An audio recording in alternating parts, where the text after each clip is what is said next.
2015 is the year of the subcompact crossover. This year has seen a bunch of new entries into what is quickly becoming a hot segment.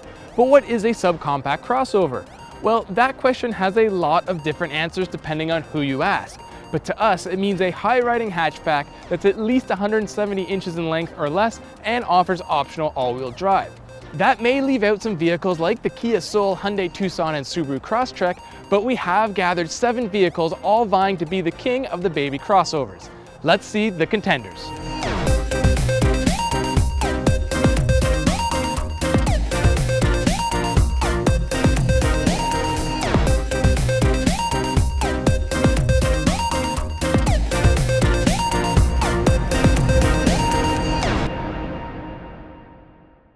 To start, let's look at the veteran of subcompact crossovers, the Mitsubishi Outlander Sport. Now, Mitsubishi takes a lot of flack from a lot of people, but when it comes to small crossovers, Mitsubishi was way ahead of the curve. What's more, with the demise of the Evo later this year, the Outlander Sport is by far the most competitive vehicle in Mitsubishi's lineup for America.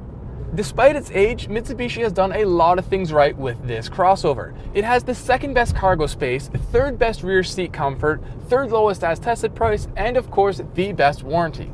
The boxy shape leads to good sightlines, although rearward visibility can be cut off for taller drivers. The interior looks dated and the materials aren't the best, but this is not the worst interior in the comparison. As tested, the 2.4 GT all-wheel control I'm driving has a strange mix of options. It's missing features like a power or leather seat and navigation, but it does have things like a glass roof, HID lights, and rain-sensing wipers. This vehicle is average in a lot of ways. Engine, transmission, ride comfort, and handling are all very average, but add in a low price, practicality, and a killer warranty, and it becomes an attractive vehicle for those who want easy-to-operate, worry-free motoring for a small family. With its recent refresh, the Outlander Sport remains modern and competitive, but it makes me wonder, what could Mitsubishi do with a complete overhaul of this vehicle?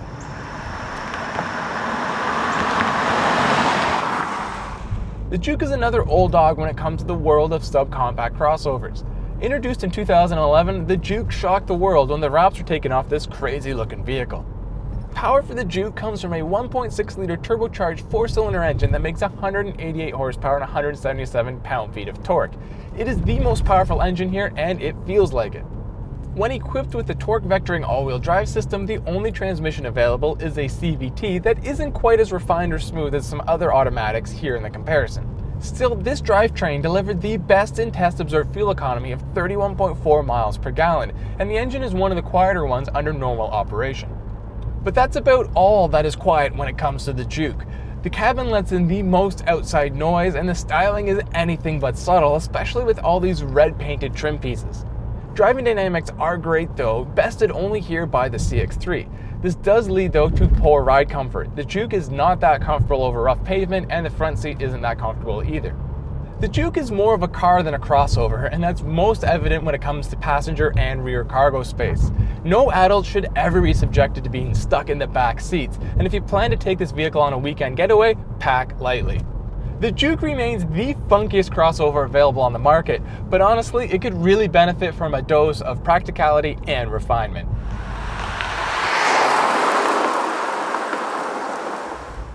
The last of the established players is the Chevrolet Trax. It may be new to America, but it has been on sale for years in other countries.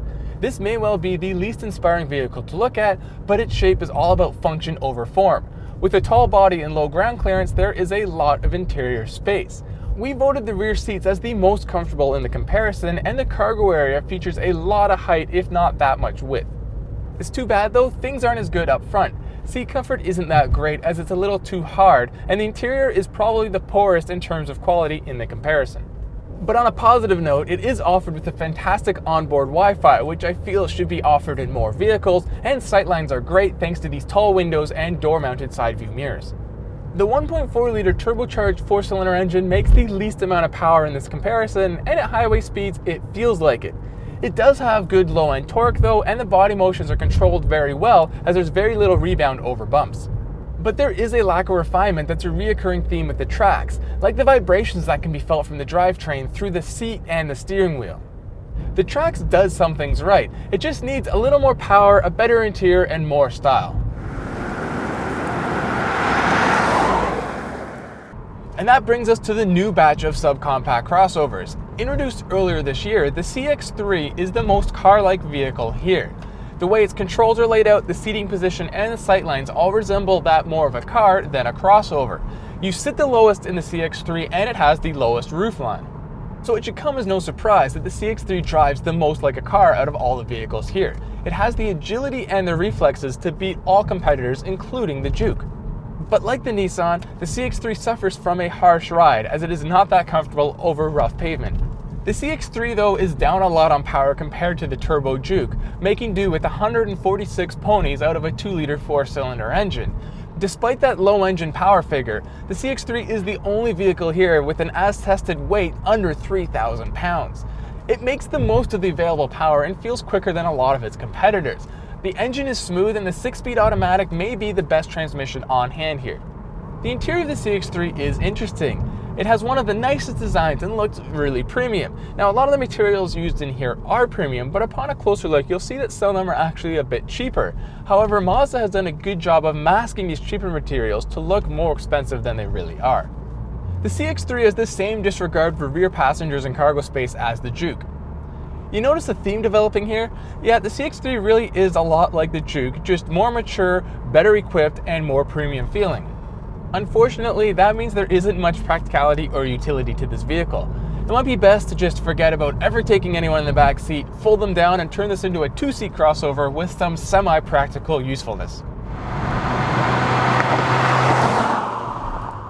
Equally as new this year is the Jeep Renegade, but it couldn't be any more different than the Mazda CX3. Whereas the CX3 is the most car-like crossover here, the Renegade is by far the most like a traditional SUV. Now a lot of that has to do with the Trailhawk package that turns this baby Jeep into a semi-legitimate off-roader. Inside there are some cheesy features like the dirt red line and the Jeep logos and grills that seem to be incorporated all over the place. But in a vehicle that's all about style, it does kinda work.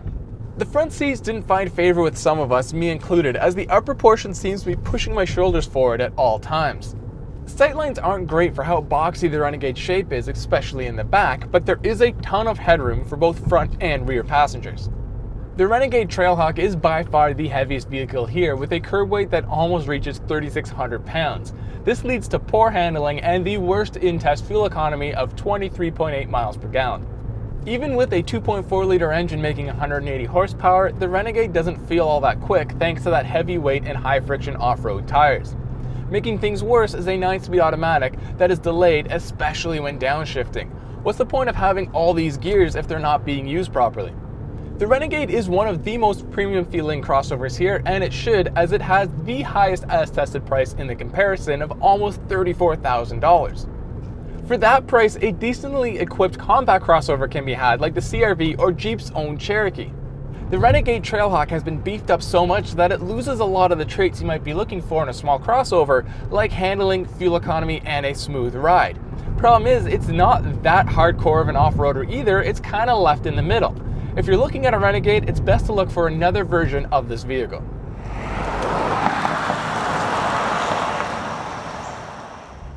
Measuring about the same size as the original CR-V, the HR-V is the latest addition to the ever-growing Honda family of crossovers. Earlier this year, we pitted it against the Mazda CX3, and it won thanks to its value, practicality, and overall ease of use. From a value perspective, the HR-V is the cheapest vehicle here, costing under $27,000 as tested.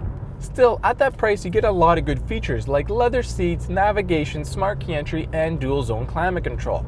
Of course, it is missing some premium features like a panoramic sunroof, a power seat, and rain-sensing wipers. But of course, this vehicle comes with Honda's terrific lane watch camera. When it comes to practicality, the HR-V offers the most rear seat legroom, but headroom isn't quite as good as the Trax or the Renegade. Rear cargo room was rated best in test when it came to real-world application, and sightlines are great all around. The interior design is modern, if not a bit boring, and the materials used are average at best. I can't review a Honda product though without mentioning my big distaste for Honda Link. Please change it soon.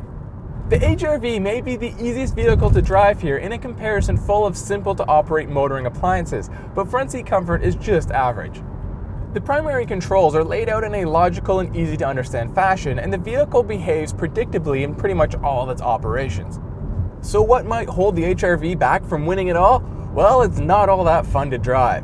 Handling is average at best and power is weak. With the smallest non-turbocharged engine, the 1.8-liter four-cylinder only makes 141 horsepower, and it feels like it at all times.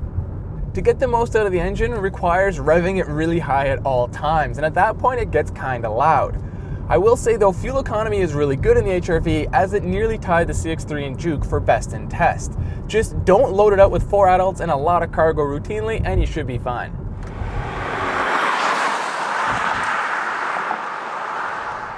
Rounding out our comparison of 7 little crossovers is the all-new Fiat 500X. It's a platform mate to the Jeep Renegade and the second entry from FCA that's built in Italy. Like the Renegade, the 500X uses a 2.4-liter 4-cylinder engine making 180 horsepower. But in the 500X it feels a lot more powerful, since this vehicle is 300 pounds lighter than the Renegade. The transmission even feels less delayed in the 500X compared to the Renegade. Now I don't know if that has to do with some specific Fiat tuning or if it has to do with the tuning of the Renegade Trailhawk package, but there isn't the giant gap between downshifts as I found in the Jeep. And one strange trait I found in both FCA vehicles is it takes a lot of speed to engage 9th gear. I did a lot of freeway driving and I never saw anything more than 8th gear. And in the 500X specifically, there's some wind noise that emits out of the back at freeway speeds. The 500X is also the better handling vehicle of the Chrysler twins and has similar responses to that of the Honda HR-V. There's unmistakable Fiat styling cues inside and out, and we find the 500 styling theme lends itself better to the X than it does the unsightly 500L. The interior of the 500X is nice and came equipped with a ton of features for this comparison, like heated seats, a heated steering wheel, panoramic sunroof, parking sensors, and dual zone climate control. The front seat is more comfortable than the Renegade as well, except for this dumb circle headrest. The 500X is the better overall package from FCA in this segment than the Renegade, but with an as-tested price at almost $32,000, it's still pretty expensive, and it did return the second worst fuel economy.